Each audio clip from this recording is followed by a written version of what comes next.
ጤና ይስጥልኝ የተከበራችሁ የተወደዳችሁ የቻናላችን ቤተሰቦች እንዴት ቆያችሁልን? በጣም አሳዛኝ የሆነ መረጃን ይዤላችሁ የመጣሁት ሰሞኑንም እንግዲህ ከትራፊክ አደጋ ጋር ተያይዞ በጣም ብዙ መረጃዎችን እያጋራናችሁ ቆይተናል። ዛሬ ደግሞ እንግዲህ ከጥቂት ሰዓታት በፊት ግልገል በለስ ከተማ እጅጉን አስደንጋጭ የሆነ የመኪና አደጋ ተከስቷል። እንደደረሰን መረጃ ከሆነ እስካሁን የሟቾቹ ቁጥር ከ30 በላይ እንደሆነ እየተነገረ ነው። እንግዲህ በዚች ደቂቃ ውስጥ ከ30 በላይ ዜጎችን ማጣት ቀላል አይደለምና ይህ ገና ቁጥሩ እየጨመረ እየሄደ ነው። ምክንያቱም አስክሬኑ ገና እየተነሳ ያለ ስለሆነ ቁጥሩ ይሄን ያህል ነው ተብሎ የተገለጸ ነገር ስለሌለ እስካሁን ግን ከ30 በላይ አስክሬን ተገኝቷል። በህይወት ተርፎ ደግሞ ሕክምና እየተደረገላቸውም ያሉ አሉ።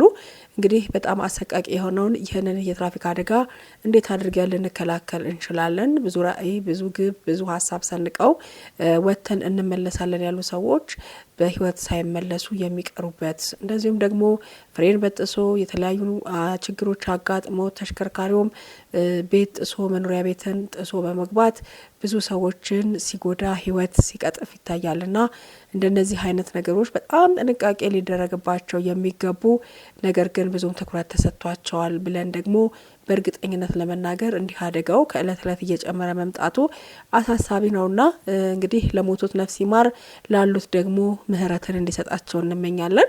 በነገራችን ላይ ክብራትና ክብራን የቻናላችን ቤተሰቦች እንደዚህ አይነት አደጋ ሊከሰት የሚችለው ሰሞኑን እንደተናገር ነው አንድም በተሽከርካሪ የቴክኒክ ችግር፣ ሁለትም ደግሞ በአሽከርካሪዎች ቸልተኝነትና እንዲሁም ደግሞ በእግረኞችም ችግር ሳቢያ እንደዚህ አይነት አደጋ ሊከሰት ይችላል። ነገር ግን ካልደረሰብን አንማርም ብለን ርቀትን ጠብቀን ማንጓዝ፣ ጠጥተን የምናሽከረክር አሽከርካሪውም እግረኛውም እንደዚሁም ደግሞ የተሽከርካሪ ብቃት ላይ በጣም በጥንቃቄ ሊሰራበት የሚገባ ጉዳይ እንደሆነ ያስገነዝበናል።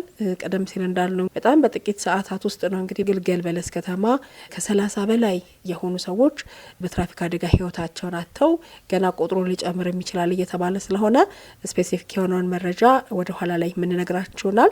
ለጊዜው ግን እስካሁን አስክሬናቸው በውል የታወቀውና የተገኘው 30 ነው።